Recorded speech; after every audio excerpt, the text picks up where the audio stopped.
नमस्कार दोस्तों, स्वागत है आप सभी का एके सिविल एकेडमी के यूट्यूब चैनल पर। और आज आपको वीडियो काफ़ी हरी हरी सी दिख रही होगी।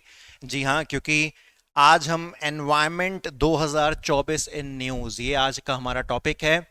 और हमारे एक्सपेक्टेड संभावित क्वेश्चंस की ये जो सीरीज़ है दोस्तों, ये 37th लेक्चर इसमें ऑलरेडी आ चुका है और मात्र 3 लेक्चर का सफ़र बाकी है। टोटल 40 लेक्चर्स के साथ जो है हम इस सीरीज़ को करेंगे एंड, और आपके प्रीलिम्स के पहले पहले आराम से ये पूरी सीरीज़ हो जाएगी ख़त्म। तो बिना किसी देरी के शुरू करते हैं आज के हमारे इस लेक्चर को। और इससे पिछले कुछ लेक्चर्स में मैंने पॉलिटी इन न्यूज़, उसके बाद science in news, geography in news, ऐसे मैंने बहुत सारी सीरीज़, मतलब लेक्चर्स बेसिकली इसी सीरीज़ में डाले हैं। तो डेफिनेटली आप उनको देखिए। और इनफैक्ट अगर आज की डेट में आपको पूरी सीरीज़ भी देखनी पड़े तो मुश्किल से 2 दिन के अंदर, छोटे छोटे लेक्चर्स हैं, आप ये सारे 40 के 40 लेक्चर्स कंप्लीट कर सकते हैं। तो आइए देखिए कि 2024 से संबंधित हमारे प्रीलिम्स में हमको क्या क्या क्वेश्चन देखने को मिल सकते हैं साइंस एनवायरनमेंट के नज़रिए से, सॉरी साइंस नहीं, एनवायरनमेंट के नज़रिए से। आज पहला क्वेश्चन आपको मैं बिल्कुल हल्का फुल्का देता हूं, बिल्कुल लड्डू क्वेश्चन आज आपको पहले प्रश्न में हम करवाते हैं। और आपको लग रहा होगा सर इतना इजी, चिंता मत करो, इसके बाद जितने भी क्वेश्चंस ओपन होंगे वो आपके लिए एक सरप्राइज से कम नहीं होंगे। और अगर दम है, पढ़ा है, एनवायरनमेंट यूनिट 7 के लिए प्रिपेयर किया है, तो सॉल्व करके दिखाइए। ठीक है, चलो देखो। पहला प्रश्न क्या कहता है कि भाई वर्ल्ड एनवायरनमेंट डे यानी कि विश्व पर्यावरण दिवस कब मनाया जाता है। बहुत ही सिंपल क्वेश्चन है, लेकिन कभी कभार क्या होता है, कभी कोई चीज़ बहुत ज़्यादा सिंपल होती है तो एग्जाम में जो ऑप्शंस होते हैं सेम सेम से दिखते हैं, जल्दबाजी में हम गलत कर देते हैं। आप में से किसी ने भी अगर आपको एक प्रीलिम्स या 2 प्रीलिम्स का एक्सपीरियंस है तो आपसे बेहतर इस बात को कोई नहीं समझेगा। तो आइए देखते हैं विश्व पर्यावरण दिवस कब मनाया जाता है। 5 मार्च को, 5 अप्रैल को, 5 मई को या 5 जून को। तो दोस्तों इसकी आने की संभावनाएं ज़्यादा इसीलिए है क्योंकि इस साल पर्यावरण को लेके काफ़ी ज़्यादा न्यूज़ चली है। तो बड़ा ही सिंपल सा इसका जवाब है कि हर वर्ष जो विश्व पर्यावरण दिवस है, वर्ल्ड एनवायरनमेंट डे, वो किस साल आता है? वो 5 जून को आता है। मैं इसके बारे में आपको एक्स्ट्रा डिटेल बताऊंगा नहीं, क्यों? क्योंकि मैंने उन एक्स्ट्रा डिटेल से संबंधित आगे क्वेश्चंस लगाए हुए हैं। ठीक है, तो सिंपल 5 जून पढ़ते हैं, आगे बढ़ते हैं। 5 जून याद रखिएगा अगर एग्जाम में आ गया तो, यूनिट 7 के नजरिए से इंपॉर्टेंट है। उसके बाद और देखें, हाँ ये क्वेश्चन आया, यहां हो सकता है व्यक्ति कंफ्यूज। जी हाँ, international day for biological diversity कब मनाया जाता है? देखिए, बायोलॉजिकल डाइवर्सिटी का मतलब क्या होता है? जैव विविधता। तो अंतरराष्ट्रीय पर्यावरण दिवस तो पढ़ा आपने, लेकिन अंतरराष्ट्रीय जैव विविधता दिवस, बायोलॉजिकल डाइवर्सिटी डे, ये कब मनाया जाता है? तो ये क्वेश्चन अच्छा है। 20 मार्च को, 22 मई को, 1 जून को या 25 अप्रैल को। तो दोस्तों आपने 5 जून को विश्व पर्यावरण दिवस पढ़ लिया। 5 जून के जस्ट 1 महीना पहले आ जाइए, यानी कि मई के महीने में आ जाओ। ठीक है, और आपको 2 रुपए में 2 लड्डू मिलेंगे। तो 2 रुपए में 2 लड्डू, यानी कि जो सही आंसर है दोस्तों वो कौन सा है? 22 मई। ठीक है, मतलब पहले अगर आप सीक्वेंस देखो तो क्या आएगा? इंटरनेशनल बायोलॉजिकल डाइवर्सिटी डे आएगा सबसे पहले, और उसके बाद फिर जाके वर्ल्ड एनवायरनमेंट डे आता है। तो 22 मई को हम लोग याद रखेंगे अंतरराष्ट्रीय जैव विविधता दिवस, और 5 जून को हम लोग क्या याद रखेंगे? विश्व पर्यावरण दिवस, वर्ल्ड एनवायरनमेंट डे। ओके, तो ये चीज थी। अब धीमे धीमे आगे बढ़ोगे तो आपको मजा आता चला जाएगा। ऐसे ऐसे क्वेश्चंस आज इसमें हमने लगाए हैं। अगला क्वेश्चन देखो भाई, ये बहुत प्यारा क्वेश्चन है। ये तो आपका ज्योग्राफी भी कवर कर रहा है, आपका एनवायरनमेंट भी कवर कर रहा है। एनवायरनमेंट इसीलिए कवर कर रहा है क्योंकि अमेजोन फॉरेस्ट, अमेजोन जंगल आप जानते हैं ना कहां पर है? अमेजोन जंगल आपके दक्षिण अमेरिका में आते हैं, यानी कि साउथ अमेरिका। ठीक है, तो साउथ अमेरिका में जो अमेजन फॉरेस्ट आते हैं उनमें आज तक की सबसे बड़ी फॉरेस्ट फायर हुई है। मतलब उस पूरे अमेजोन जंगल में आज तक के इतिहास की सबसे बड़ी आग लगी है। तो ये किस रीजन की वजह से लगी है? तो देखो, अमेजोन फॉरेस्ट आ गया साउथ अमेरिका का, तो ये एनवायरमेंट का क्वेश्चन हो गया।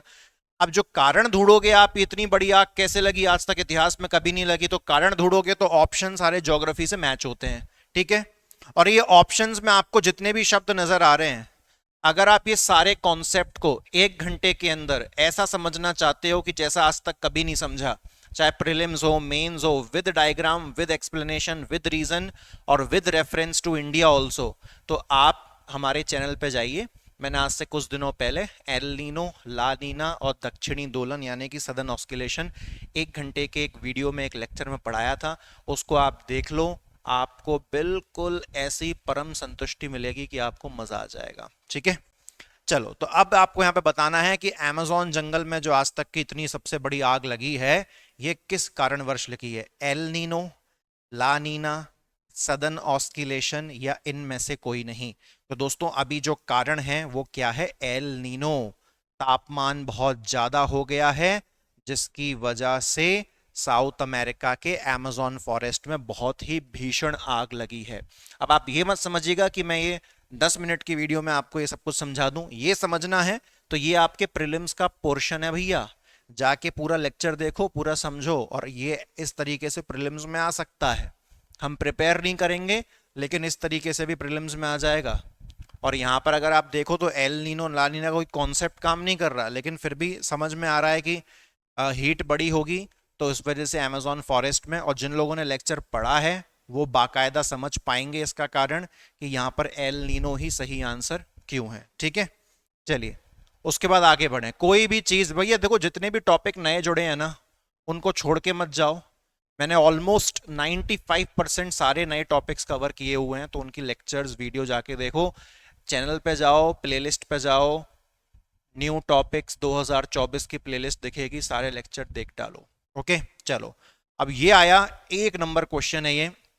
रिसेंटली 2024 में वर्ल्ड 2024 में, एक मिनट रुकना, रिसेंटली 2024 में world wild life crime report launch की गई है। हिंदी में भी बढ़ के बता देता हूं, विश्व वन्य जीव अपराध रिपोर्ट 2024।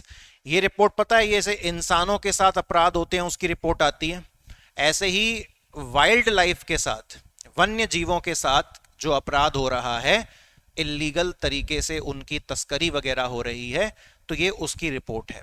अब वन्य जीव के अंदर हम यहां पर जानवरों को भी शामिल कर लेते हैं और पेड़ पौधों को भी शामिल कर लेते हैं। तो ये 2024 की ये जो रिपोर्ट आई है ना, ऐसा मत समझना कि इसमें जो आंकड़े हैं वो केवल 2024 से संबंधित हैं। इस रिपोर्ट में बेसिकली जो आंकड़े आए हैं ना, वो 2015 से लेके 2021 तक के आंकड़े हैं। इसी तरीके से पिछले 6-7 साल की रिपोर्ट तैयार की जाती है, इसको तैयार करने का यही पैटर्न है। तो इस रिपोर्ट के अनुसार इनमें से वो कौन सा जानवर है जिसका सबसे ज्यादा अवैध व्यापार हुआ है, जिसकी सबसे ज्यादा इलीगल ट्रेडिंग हुई है? क्या एलिफेंट का सबसे ज्यादा अवैध व्यापार हुआ है उनके टस्कर्स वगैरह के लिए, उनके जो दांत वगैरह होते हैं? या फिर बाघ, टाइगर का सबसे ज्यादा इलीगल व्यापार हुआ है?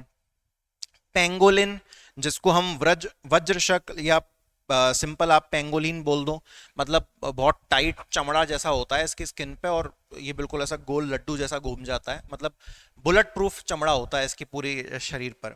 या इसकी जो है ट्रेडिंग होती है इलीगल। या फिर जो राइनोसरस होती है, यानी कि जो गेंडा होता है, एक सींग वाला जो गेंडा होता है। कई सारे लोग जो हिप्पोपोटामस होता है उसको भी गेंडा कह देते हैं, उसको गेंडा नहीं कहते हैं, है ना। उसको आप कुछ भी कह दो, उसको आप वैसे यार मैं उसको गेंडा ही कह रहा था यार, उसको गेंडा कहते हैं, उसको एक सींग वाला गेंडा कहते हैं डिफरेंशिएट करने के लिए। लेकिन उसको तो क्या बोल देते हैं, पानी का, पानी से ही कुछ बोलते हैं, एक बड़ा प्रॉपर हिंदी का शब्द होता है, चलो याद नहीं आ रहा, जब याद आएगा तो बताऊंगा आपको। ठीक है, तो बताओ भाई इसमें सही आंसर क्या लग रहा है आपको? इसमें जो सही आंसर है दोस्तों वो है राइनोसरस, यानी कि एक सींग वाला गेंडा। जी हाँ, जितना हाथियों की इलीगल व्यापार नहीं होता, उससे ज्यादा राइनोसरस यानी कि गेंडा का इलीगल व्यापार होता है। जितना भी टोटल इलीगल व्यापार हो रहा है ना, उसमें से 29% इलीगल व्यापार इसी में ही देखने को मिलता है। तो ये तो जानवर के हिसाब से हुआ, ठीक है। अब एक पेड़ होता है जिसका नाम होता है सिडार। एक पेड़ होता है जिसका नाम क्या होता है? सिडार। हिंदी में हम इसको देवदार कहते हैं, है ना। क्रिसमस ट्री जैसा दिखता है। तो अगर पेड़ों के हिसाब से देखोगे तो इसका इलीगल व्यापार होता है, इसकी लकड़ी का। और अगर जानवरों के हिसाब से देखोगे तो राइनोसोरस यानी कि एक सींग वाले गेंडे का सबसे ज्यादा इलीगल व्यापार होता है। ये हमको 2024 की ये वाइल्ड लाइफ क्राइम रिपोर्ट से पता चलता है। ठीक है। अच्छा, अगला क्वेश्चन देखो। ये आ गया देखो वर्ल्ड एनवायरनमेंट डे का एक और क्वेश्चन, कि अभी जो वर्ल्ड एनवायरनमेंट डे हुआ है 2024 वाला, यहाँ पर 2024 लिखना हम भूल गए, हाँ ये हिंदी में लिखा हुआ है, विश्व पर्यावरण दिवस 2024 को, इसकी जो मेजबानी है, इसका जो आयोजन है, वो किस देश के द्वारा किया गया है? अभी आपने पढ़ा ना उसका आंसर 5 जून, लेकिन ये आयोजन इसका किस देश के द्वारा किया गया है? क्या भारत के द्वारा किया गया है? क्या सऊदी अरेबिया के द्वारा किया गया है? या बेल्जियम के द्वारा किया गया है? या फिर ऑस्ट्रेलिया के द्वारा किया गया है? तो दोस्तों विश्व पर्यावरण दिवस 2024 का जो आयोजन है वो सऊदी अरब के द्वारा किया गया है। This is your right answer. ठीक है, भारत मत टिक लगा देना भावुक होके। भारत ने विश्व पर्यावरण दिवस का आयोजन कब किया था ये भी जानना बहुत जरूरी है, और ये क्वेश्चन में आ भी सकता है। तो आइए इसका फिर एक अगला क्वेश्चन देखते हैं। अगला क्वेश्चन देखें तो अगले क्वेश्चन में हमको क्या मिलता है? जी हाँ, वही प्रश्न है कि भारत ने विश्व पर्यावरण दिवस को कब होस्ट किया था, किस वर्ष में इसकी मेजबानी की थी? क्या 2018 का विश्व पर्यावरण दिवस भारत ने होस्ट किया था, या 2019 का, या 2020 का, या 2021 का? तो दोस्तों आप सही आंसर देने का प्रयास जरूर करिएगा। जो इसमें सही आंसर है वो है 2018। 2018 में इंडिया ने क्या किया था? वर्ल्ड एनवायरनमेंट डे की मेजबानी की थी। वर्ल्ड एनवायरनमेंट डे को क्या किया था इंडिया ने? वर्ल्ड एनवायरनमेंट डे को आयोजित किया था, उसको होस्ट किया था। कब? 2018 में। और 2024 वाला किसने किया जल्दी बताओ? Saudi Arabia. ओके, चलो। और ये बताओ जरा, इंटरनेशनल बायोलॉजिकल डाइवर्सिटी डे, जैव विविधता, कब मनाया जाता है? मई मई मई मई मई, 2 रुपए में 2 लड्डू, 22 मई। ओके, चलिए। अब एक और यार ये देखो, काजा समिट 2024, आप अपना प्रीवियस ईयर प्रश्न उठा के देखेंगे, आपको कई दफा ये समिट वाले, सम्मेलन वाले क्वेश्चन देखने को मिलते हैं एमपीपीएससी प्रीलिम्स में। अब ये जो काजा समिट है इसका आयोजन कहां पर हुआ? ऑप्शन समझ लो पहले तो। नेमीबिया, जिम्बाब्वे, बोत्सवाना, या जाम्बिया। तो पहले तो दोस्तों मैं आपको बता दूं कि ये जो काजा समिट है ना, ये अफ्रीकन जो देश हैं, अफ्रीकन कंट्रीज, ये उनकी समिट होती है ये। ठीक है, अफ्रीकन देशों का सम्मेलन होता है। और टोटल कितने देश इसमें पार्टिसिपेट करते हैं? तो टोटल इसमें 3, 4 और 5, तो टोटल 5 देशों के बीच में ये सम्मेलन जो है होता है। किन चीजों से संबंधित होता है? फॉरेस्ट, वाइल्ड लाइफ, वन्य जीव, इन सब चीजों से संबंधित ये समिट होती है। तो आपको अब ये बताना है कि ये काजा समिट कहाँ हुई है भैया। तो इसका जो सही आंसर बता देता हूं मैं आपको, ये हुई है जाम्बिया। जाम्बिया में एक जगह है जिसका नाम है लिविंगस्टन। क्या नाम है? लिविंगस्टन। वहां पर जो है ये काजा समिट 2024 का आयोजन हुआ है। ठीक है, अब ये जो आप देख रहे हो ना काजा, ये जो शब्द है ये बेसिकली यहाँ पर इसमें 5 देश जो है शामिल होते हैं। तो 5 में से 4 तो यही हो गए, नेमीबिया, जिम्बाब्वे, बोत्सवाना, जाम्बिया। जो 5वां एक बच गया वो है अंगोला। तो याद रखना काजा समिट बेसिकली 5 देशों के बीच का एक सम्मेलन है। 4 ये हैं, 5वां अंगोला है। और ये हुई कहां पर है 2024 की? जाम्बिया, लिविंगस्टन में। ओके, चलिए अगला क्वेश्चन देखें। अगला क्वेश्चन क्या कहता है? रिसेंटली दोस्तों United Nations forum on forest, short में कहते हैं यूएनएफएफ, ठीक है, संयुक्त राष्ट्र फोरम जो होता है, वनों पर संयुक्त राष्ट्र फोरम हिंदी में इसको कहते हैं। तो इसका अभी 19वां सत्र हुआ है, 19th सेशन। अब ये इंपॉर्टेंट क्यों है? क्योंकि वंस अगेन माहौल बना हुआ है, फॉरेस्ट, एनवायरमेंट, पेड़ पौधे, तो उस नजरिए से जरूरी है। इसका फुल फॉर्म भी याद रखना भैया, ठीक है। बता देते हैं, इसका फुल फॉर्म भी पूछ सकता है और फुल फॉर्म आसान नहीं है, कंफ्यूज हो सकते हो। और 2024 में इसका कौन से नंबर का सेशन हुआ है? 19th नंबर का, 19वां इंडिया ने अटेंड किया है। तो ये कहां पर हुआ था, ये कहां पर हुआ है 19वें नंबर का सेशन? नई दिल्ली में, पेरिस, न्यूयॉर्क या मोरक्को? अब बहुत से विद्यार्थी हैं जो नई दिल्ली देख के भावुक हो जाएंगे कि हिंदुस्तान से केवल एक ही नाम गया है, हो सकता है यही हो।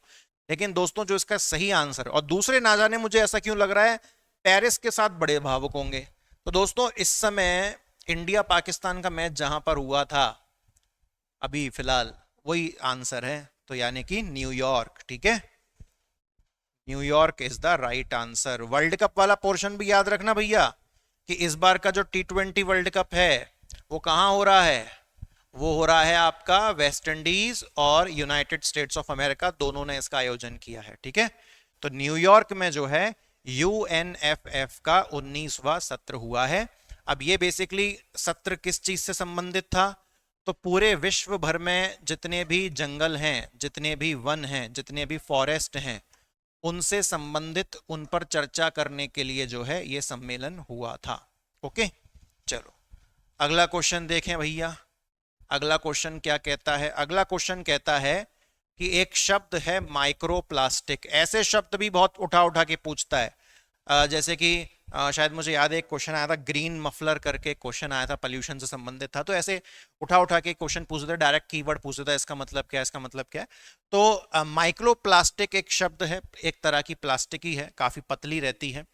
तो इनमें से कौन सा फिट बैठता है माइक्रोप्लास्टिक के साथ? कि माइक्रोप्लास्टिक की जो मोटाई है वो 1 mm से कम होती है, या माइक्रोप्लास्टिक की जो चौड़ाई मोटाई जो भी है वो 3 mm से कम होती है, या माइक्रोप्लास्टिक की जो मोटाई है वो 5 mm से कम होती है, या माइक्रोप्लास्टिक की जो मोटाई है वो 10 mm से कम होती है। इनमें से कौन माइक्रोप्लास्टिक को सही परिभाषित कर रहा है? तो इसका आंसर सुन लीजिए। 1 mm तो बिल्कुल नहीं है, यहां पर मत भटकना। जो सही आंसर है दोस्तों वो है 5 mm। यानी कि जो भी प्लास्टिक की मोटाई 5 mm से कम की होती है वो हमारे लिए बहुत रिस्की होता है, वो समुद्री जीवों के लिए बहुत रिस्की होता है, और वो भविष्य के लिए भी बहुत ज्यादा रिस्की होता है, ठीक है। कई सारे देशों में तो उस पर बैन लगा दिया गया है माइक्रोप्लास्टिक। तो लेस देन 5 mm, 5 मिलीमीटर से कम। उसके बाद दोस्तों अगला क्वेश्चन देखो। अगला क्वेश्चन क्या कहता है? अगला क्वेश्चन कहता है, अरे भैया ये क्वेश्चन बड़ा ध्यान सुनना। इस क्वेश्चन को ये बिल्कुल मत समझ लेना कि मैं यहां पर आपसे इंडिया का पहला बायोस्फीयर रिजर्व पूछ रहा हूं। इंडिया का पहला बायोस्फीयर रिजर्व पूछूंगा तो सबको पता है नीलगिरी बायोस्फीयर रिजर्व, वो नहीं है क्वेश्चन। अगर नहीं पता है तो याद रखना, इंडिया का पहला बायोस्फीयर रिजर्व कौन सा है? Nilgiri biosphere reserve. मैं आपसे यहां पे ये पूछ रहा हूं कि भारत में पहली बार ऐसा हुआ है कि किसी टाइगर रिजर्व के अंदर, किसी बाघ अभ्यारण्य के अंदर बायोस्फीयर बनाया गया है, जीव मंडल बनाया गया है। समझ रहे हो? भारत में पहली बार ऐसा हुआ है कि किसी टाइगर रिजर्व के अंदर बायोस्फीयर, जीव मंडल बनाया गया है। तो इनमें से वो कौन सा है जिसको किसी टाइगर रिजर्व के अंदर बनाया गया है? आइए समझते हैं। क्या ये राजाजी रघाटी बायोस्फीयर है, या फिर ये पन्ना बायोस्फीयर रिजर्व है, या फिर ये गल्फ ऑफ मन्नार, मन्नार खाड़ी बायोस्फीयर रिजर्व है, या ये सुंदरबन का बायोस्फीयर रिजर्व है? आंसर आपको देना है। तो पन्ना देख के भावुक मत हो जाइएगा, वापस से समझ लीजिए। जो इसका सही आंसर है दोस्तों वो है राजाजी रघाटी बायोस्फीयर। ये कहां पर आता है? ये आपका उत्तराखंड में, आपने एक नाम सुना होगा राजाजी नेशनल पार्क। तो उसी के अंदर जो टाइगर रिजर्व है उसी के अंदर इसको बायोस्फीयर को बनाया गया है। और ये पहला हिंदुस्तान में ऐसा जीव मंडल बन गया है जिसे किसी टाइगर रिजर्व के अंदर क्रिएट किया गया। आज तक ऐसा कभी भी नहीं हुआ था, ठीक है। अब ऐसा ही एक प्रयास जो एक और बनाया जा रहा है, जो सह्याद्री बायोस्फीयर है, एक ऐसा भी, मतलब वो खैर अभी न्यूज में मैं आपको उलझाऊंगा नहीं क्योंकि अभी उसकी पुष्टि होना बाकी है। तो अभी फिलहाल यही सही आंसर है, यही एकमात्र ऐसा है और यही पहला ऐसा है, ठीक है। अच्छा चलो, इंडिया में टोटल बायोस्फीयर रिजर्व की संख्या अप्रॉक्स मैं अगर मान के चलूं तो 18 है, 18 बायोस्फीयर रिजर्व है। और अगर हम इसको शामिल कर लें तो वो संख्या 19th पर पहुंचती हुई मुझे दिख रही है। आप एक बार अपनी तरफ से भी गूगल जरूर करिएगा, लेकिन 18 तो ऑलरेडी है, इसको एक शामिल करने पर उनकी संख्या 19 होनी चाहिए। आगे देखते हैं अगला प्रश्न हमको क्या देखने को मिलता है। हाँ, भारत में वर्तमान में कितनी रामसर साइट है? ये मैं समझता हूँ ये आज का हमारा आखिरी क्वेश्चन है। ठीक है, वेरी नाइस। भारत में इस समय टोटल कितनी अंतरराष्ट्रीय रामसर साइट हैं? अंतरराष्ट्रीय रामसर स्थल कितने हैं? 80, 82, 85 या फिर 89? सही जवाब देने का प्रयास करें। अगर आपके दिमाग में 80 चल रहा है तो ये पुराना आंसर हो गया, अब संख्या बढ़ चुकी है, ये पुराना आंसर हो गया। ठीक है, अब जो वर्तमान में टोटल भारत में रामसर साइट हैं उनकी संख्या हो चुकी है 82। और आज की इस वीडियो में मैं क्वेश्चन आपसे जो पूछ रहा हूं, आपको कमेंट में ऐसे आंसर लिख के जो है जवाब देना है। आप क्या जवाब दोगे? आप ये जवाब दोगे कि मैं आपको हिंट दे देता हूं दोस्तों, बिहार की 2 बर्ड सेंचुरी हैं। बिहार की क्या है? बिहार की 2 बर्ड सेंचुरी हैं जो रिसेंटली इंटरनेशनल रामसर साइट की इस सूची में जुड़ गई हैं, और इसी वजह से संख्या जो है वो 80 से उछल के कितनी हो गई है? 82 हो गई है। तो आप मुझे इन 2 बर्ड सेंचुरीज के नाम नीचे कमेंट सेक्शन में बताएंगे। ठीक है, आपके जस्ट रेफरेंस के लिए मैं आपको बता दूं कि मध्य प्रदेश में अगर आप अंतरराष्ट्रीय रामसर स्थल देखने को निकलोगे तो आपको मिलेगा आंसर कि मध्य प्रदेश में टोटल 4 रामसर साइट हैं। तो आप एक काम करना, आंसर जब आप दोगे तो मुझे ये 2 बर्ड सेंचुरी के नाम बता देना जो बिहार से जुड़ी हैं, जिसकी वजह से संख्या टोटल 82 हो गई है। और मध्य प्रदेश के जो 4 रामसर स्थल हैं उनको भी प्रॉपर कमेंट में टाइप करके जो है आप बताइएगा। तो दोस्तों आज का लेक्चर होता है समाप्त। अगर आज का लेक्चर आपको अच्छा लगा हो तो आपको 2 काम करने हैं। अगर आप चाहें तो एक अच्छा कमेंट कर सकते हैं जिससे बहुत मोटिवेशन मिलती है। आपके लिए एक छोटी सी चीज़ होगी लेकिन मेरे लिए बहुत बड़ी है। और लाइक तो डेफिनेटली आप करेंगे ही, और इतना मुझे बिल्कुल उम्मीद है। और जो मैंने एल नीनो, ला नीनो और सदन ऑस्किलेशन वाला लेक्चर आपको देखने को कहा है उसको देखिए, आपकी पूरी आत्मा तृप्त हो जाएगी, मज़ा आ जाएगा आपको। ठीक है, चलिए तो मुलाकात करता हूँ आपसे अब अगले बचे हुए 3 लेक्चर्स में। आज के लिए दीजिए इजाज़त, ध्यान रखिए अपना। जय हिंद, जय भारत।